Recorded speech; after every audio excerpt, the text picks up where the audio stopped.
So for Thursday's workout, as usual now, you have that two options. You have your option A, which is a strength workout, option B, which is your monostructural one.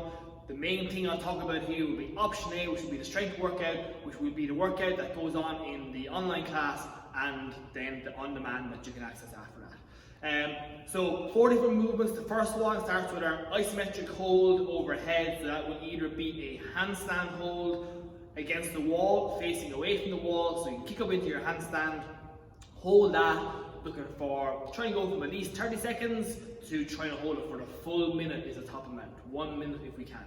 From there, you're jumping down, or you're going, you're going into your overhead hold. If you're not doing a handstand, most of us will be doing our overhead object hold. So if you have a dumbbell or kettlebell, let's try and go for 30 seconds each side. So you're holding your object overhead, arm fully locked out, 30 seconds on that side, change over, 30 on the other, or whatever amount you could hold it for. Less than that maybe, that you can keep everything fully locked out, elbow fully locked out there, arm in nice and close to your head. After that, we're down for our floor press. So as you can see, if you have a barbell, it's going to be 15 reps for floor press. If you have a dumbbell or kettlebell, it'll be 10 on each arm for the floor press.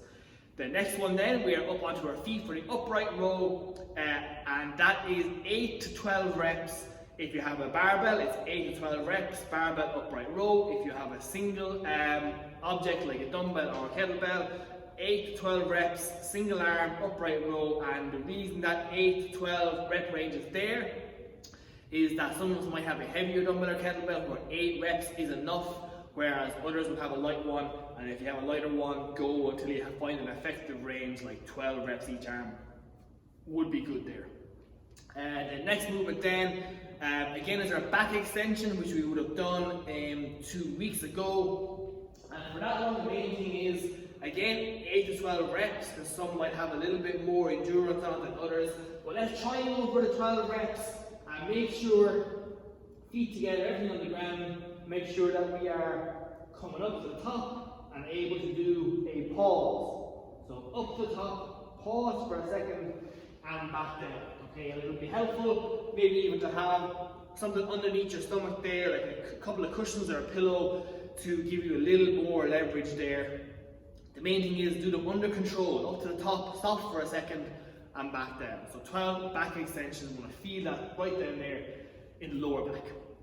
So we're going to do that every 6 minutes. That should give us a couple of minutes rest. So do that circuit every 6 minutes. We give us a couple of minutes rest and ready to go in, especially if you want to recover enough to be able to get a good overhead hold in every round.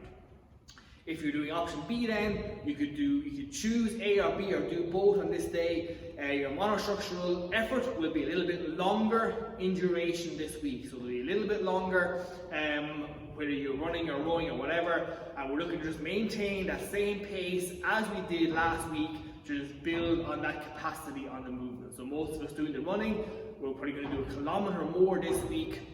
Let's just try and maintain the same pace, same nice moderate effort from the start to the finish, and let's see if we can add a little bit on there this week. Make sure you mark whichever version you do, whether it's A or B or both, mark them both off on TrueCoach and put in as much information and data as you can, especially for that run.